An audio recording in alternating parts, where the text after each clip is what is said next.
Brian here. 2016 is the centenary year of the invention of the Stirling engine. The Stirling engine was invented by a Scottish Presbyterian minister by the name of Dr. Robert Stirling, and he invented the Stirling engine to overcome some of the problems that they were having with steam engines.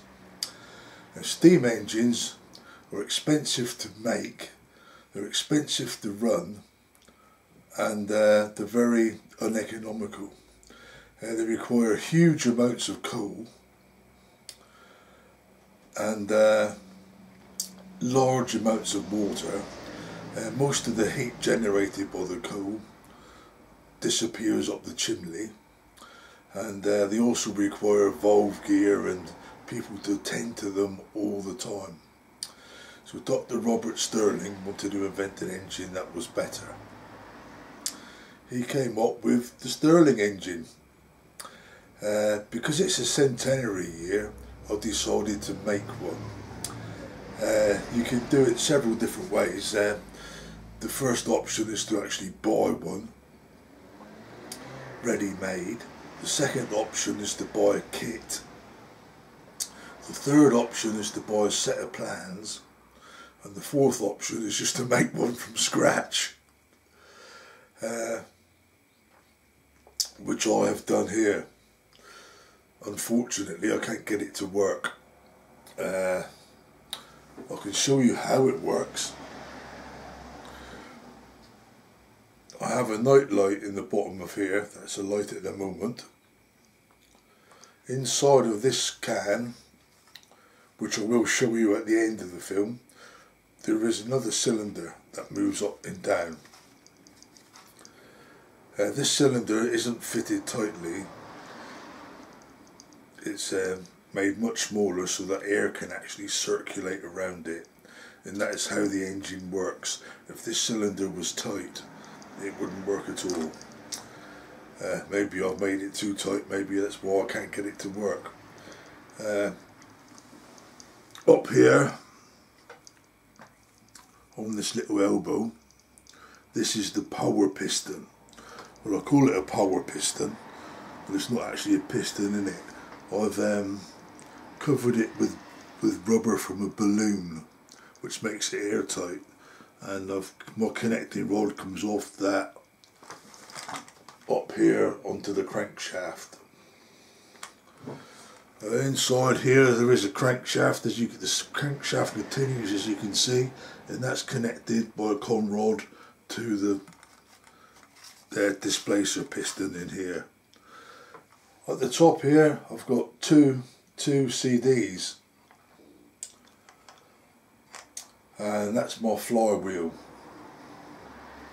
So I've made this thing from scratch out of old tin cans, and it should work. As you see, when you turn the flywheel, power piston rod comes up and down, turns the whole flywheel. In the centre you can see the crankshaft raising and lowering the displacer piston in the main body of the machine. So this is how it works, but I've just started it up a while ago. When I do this, it should take over and fire up, but it isn't doing it. I'll do it slowly. You can see how it would work.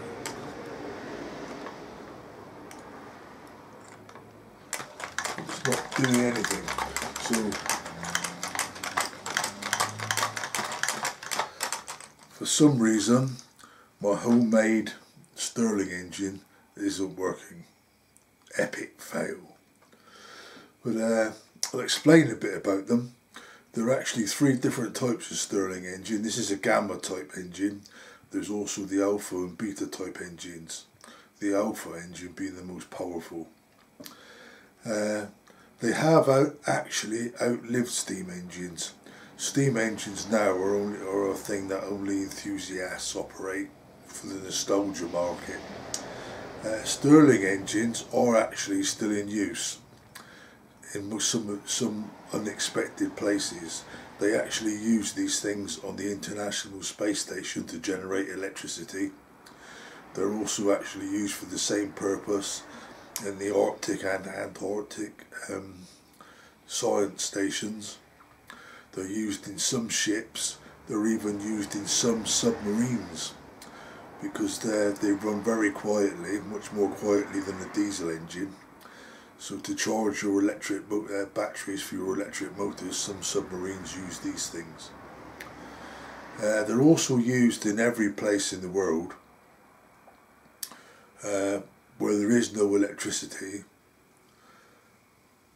If you've got a campfire in the middle of, if your village is in the middle of nowhere and you've got no electricity and it's difficult to get diesel oil in and there's no coal or anything like that, then you've got a Stirling engine, you put it over your campfire and it will produce electricity, connect it up to a generator, and it will produce electricity for the whole village.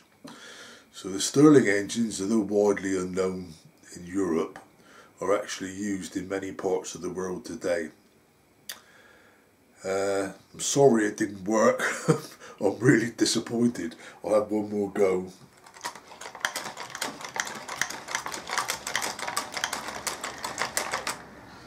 No, it's not having any. Before I show you the insides of it, I'll give you a quick close-up. Hang on.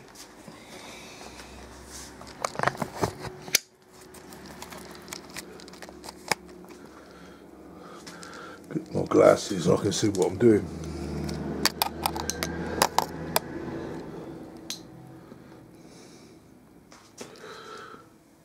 Right.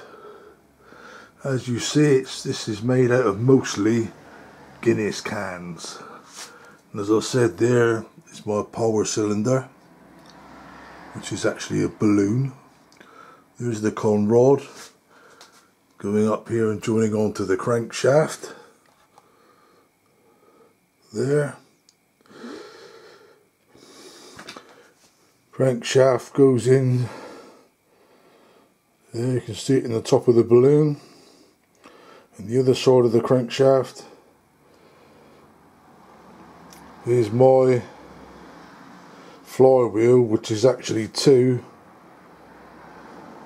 See it, two CDs. There it is from the other side. Going down there. Bottom can is bigger. I made it bigger because it's obviously won't tip over if it's bigger. One more thing to show you. Inside here there is a night light burning, which should have been enough to make it fire up. So anyway, there is my tribute to Dr. Stirling. Here is it inside from the front. There is the crankshaft inside the tin. There is the con rod coming down, disappearing into the bottom to pull up the displacer cylinder. So why this isn't working, I have no idea at all. I'm really disappointed. But there you go, this is my centenary tribute to Dr. Robert Stirling.